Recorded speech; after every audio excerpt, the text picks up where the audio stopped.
안녕하세요. 저는 이번에 재수로 서울 수학임용고시에 합격하게 된 신규 교사입니다. 먼저 제 점수를 궁금해할 것 같아서 간략하게 말씀드릴게요. 1차 시험 점수는 서울 컷보다 17점 정도 높은 점수를 받았고요. 2차 시험에서는 98점 몇 점 정도로 2차도 꽤 높은 점수를 받았다고 생각을 합니다. 제가 김미나 교수님을 처음 알게 된 경로는 유튜브에 올라와 있는 다른 선생님들의 합격 수기였습니다. 수기들을 보다 보니까 다들 김미나 교수님 수업을 들었다고도 하고 또 빵꾸노트가 많이 도움이 됐다라는 이야기를 들어서 이제 재수 때 자연스럽게 나도 김미나 교수님 수업을 올해는 반드시 들어야겠다라고 생각을 하고 2월 강의부터 듣게 되었습니다. 우선 수교론 공부 같은 경우에 첫 해에는 제가 전공에 집중하느라 수교론을 거의 보지 못했습니다.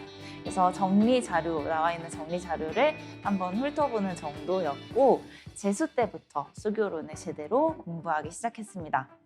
그래서 우선 상반기에는 2월부터 시작됐던 김미나 교수님 강의를 듣기 시작했어요.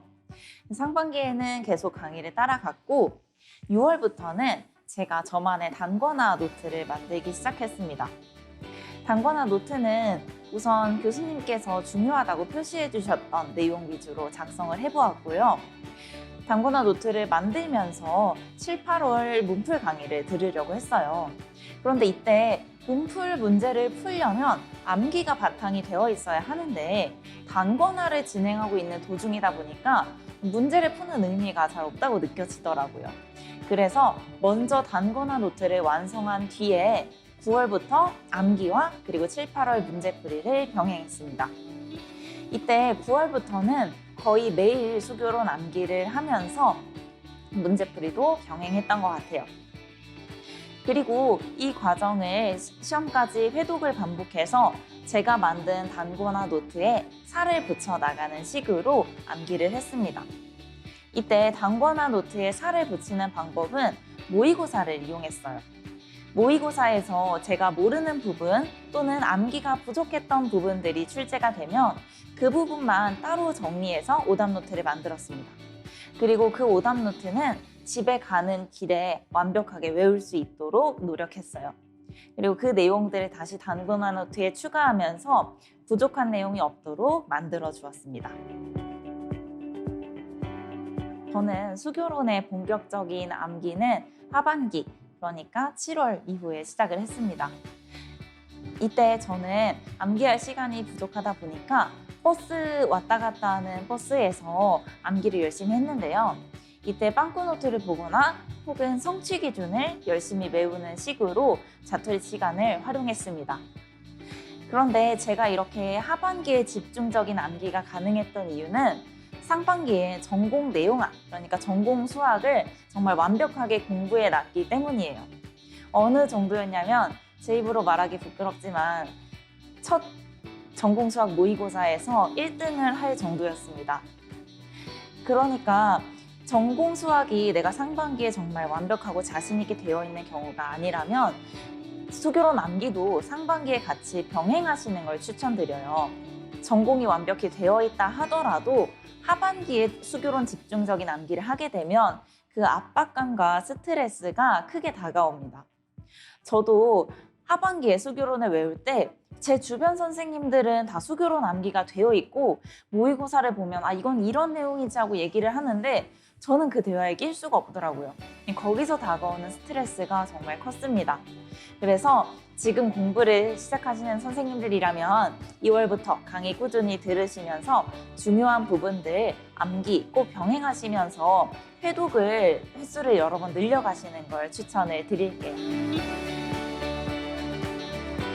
교육학의 경우에도 수교론과 마찬가지로 추수 때는 거의 공부를 안 했습니다.